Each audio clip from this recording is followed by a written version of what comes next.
vytvoriť svojich kolegov a potom ich posvetíte v parlamente tým, že dáte k tomu súhlas. To bola aj táto posledná zmena. Lebo bez vášho súhlasu tá zmena by nemohla byť schválená v parlamente. Verejnosť tomu hovorí kajúcníci, tak to priniesla vládna koalícia. Ale vychádza z toho, že vlastne v mafii nám pracujú čestní ľudia.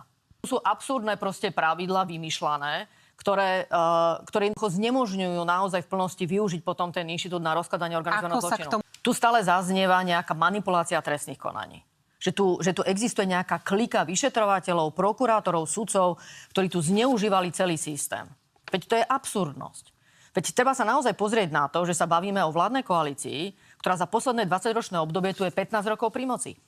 Tu sú ľudia tejto vládnej koalície, ktorí boli stíhaní, ktorých konania boli zastavené kvôli vašej hanebnej novele trestných kodeksov.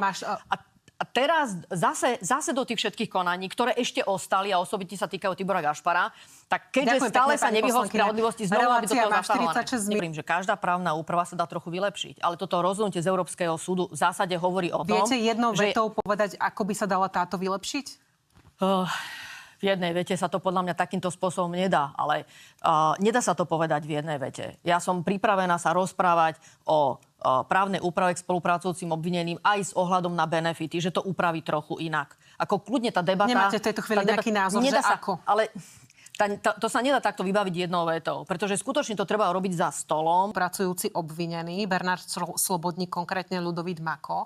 Čiže sa ho to dotkne logicky. No ale keď práve títo boli rozhodnutím generálnej prokuratúry preukázané, v rozhodnutí je napísané, že klamali, tak ako im máme veriť v tých iných konaniach? Veď keď raz niekto klame ako kajúcnik, viete, ako tu sa nebavíme o tom, že klame napríklad v konaní voči sebe. Veď ako obvinený má právo klamať, to je niečo iné, ale veď na to máme súdnu prax, aby to jednoznačne povedala, veď to sú úplne jasné veci. No, ideologický dôsledok, ktorého môže byť výsledkom aj to, že tie veci ako náhle vám spadnú do správneho konania, no tak my nevieme, ja vám neviem teraz povedať, ako dopadnú, ale určite si nemyslím, že ten výsledok bude odstrašujúci, aby ľudia platili dane. Zase pani poslankyňa zavádza. Hovorí o tom, že 2000 daňových konaní sa skončilo alebo boli zastavených. Ale veď to nie je pravda. Pravdou je, že tieto konania prešli... Áno, generálna prokuratúra o tom hovorí, že sa prestali stíhať ako trestné činy z titulu toho, že sa zdvihla výška škody, tak v zásade už nie sú trestným činom, pretože nedosahujú tú výšku škody, ktorá je potrebná na to, aby to bol trestný čin. Oni vás kritizujú aj za korupciu, aj za iné. Ja sa vyjadrím. Ale sú stále daňovými deliktmi. Pokiaľ ide o korupciu, tam výška škody s tým nemá nič spoločné, lebo tam sa neskúma výška škody. Korupčné trestné činy sú korupčné trestné činy len z titulu svojej definície ako skutku.